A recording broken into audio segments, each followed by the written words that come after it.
Hello and welcome to ILTV's Evening Update. I'm Aaron Porras here with the latest news from Israel.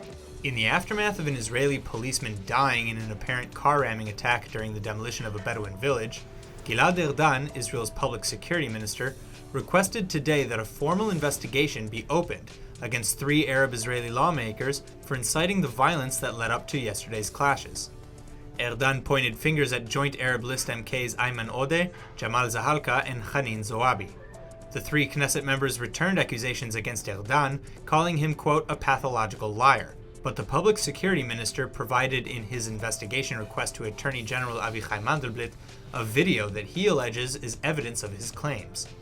Erdan claims, quote, the statements by those 3 MKs before and after the event clearly attest to the intention to incite the local residents of Al-Hiran to violence. In the video, published in 2015, Zahalka, Odeh, and Zoabi are seen holding a meeting with community members of the Bedouin village. In the meeting, MK Jamal Zahalka can be heard saying in reference to the evacuation, quote, if blood is spilled, then blood is spilled. They need to know that on this matter we are crazy. We, the Palestinian people, concerning us, we are ready to die before we are deported. Zoabi and Odeh make similar supportive remarks. Lawmakers from the Joint Arab List met with European Union representatives yesterday and complained that Israel's cruel policy and anti-democratic laws are harmful to the Bedouin community in the Negev. The meeting in the Knesset of 4 MKs from the party and the European delegation headed by EU Ambassador to Israel Lars Fabregas Anderson and European Commission Envoy to the Middle East Michael Kohler followed the violent demonstrations against Israel's demolition of homes in a Bedouin village, during which a car ramming attack killed 1 police officer. Arab leaders called for a day-long strike today in response to the clashes, while hundreds of demonstrators gathered across Israel under the slogan, Emergency Protest, Stop the Killing of Civilians and the Demolishing of Homes. Police Chief Roni Al-Shlich and Justice Minister Ayelet Shaked criticized Israeli Arab leaders for their reaction to the clashes, blaming them for inciting the deadly violence. The Museum of the Jewish People at Beit Hatfutsot in Tel Aviv has been awarded a $10 million grant from the Koret Foundation. The grant is the largest ever awarded to Beit Hatfutsot from a U.S. philanthropic foundation in its 40-year history, and one of the largest single grants made by the San Francisco-based Koret Foundation to an Israeli institution. The grant will establish the new Koret International School for Jewish Peoplehood as the educational centerpiece of the museum, offering an extensive range of personal and professional educational programs for visitors, online users, students, educators, and community leaders. The museum will develop new approaches to education and will design innovative programs tailored for groups and individuals attending the museum, learning curricula for Jewish day schools and community centers and traveling exhibits.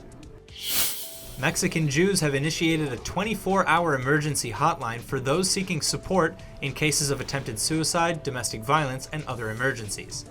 The 1118 line was launched last week. Established under the auspices of the Magen David and Kehila Ashkenazi community centers, 1118 includes other existing initiatives in the Jewish community to fight drug addiction, domestic violence, child abuse, eating disorders, depression, and more. A free ambulance and first aid service, Hatzalah, also has been incorporated into the hotline. The hotline operates 7 days a week and has already answered dozens of calls, many of whom begin anonymously but then reveal their identities, which the community says shows the confidence of users. Mexico has some 50,000 Jews, making it Latin America's 3rd largest Jewish population after Argentina and Brazil. The National Library of Israel has acquired what is considered the world's greatest private collection of Hebrew books and manuscripts. The Val Madonna Trust Library, containing some 10,000 items, was assembled over decades by London collector Jack Luntzer. The collection includes a copy of the Hebrew Bible printed in Lisbon in 1491, one of only 2 surviving copies of a vellum Passover Agadah printed in Prague in 1556, an Ashkenazi prayer book printed in parchment in Venice in 1549, and over 550 broadsheets printed throughout the Jewish world from the 16th to the 20th century. Luntzer, who died last month at the age of 92, was born in Antwerp and made his fortune as a young man in the diamond industry in London. Luntzer sold his 16th century Babylonian Talmud, made by a Christian printer Daniel Baumberg, in 2015 for $9.3 million. That's all for now. Stay tuned on ILTV.tv for our main daily broadcast playing after this. I'm Aaron Porras and see you next time with our morning briefing from Israel at 8 a.m. Eastern Time.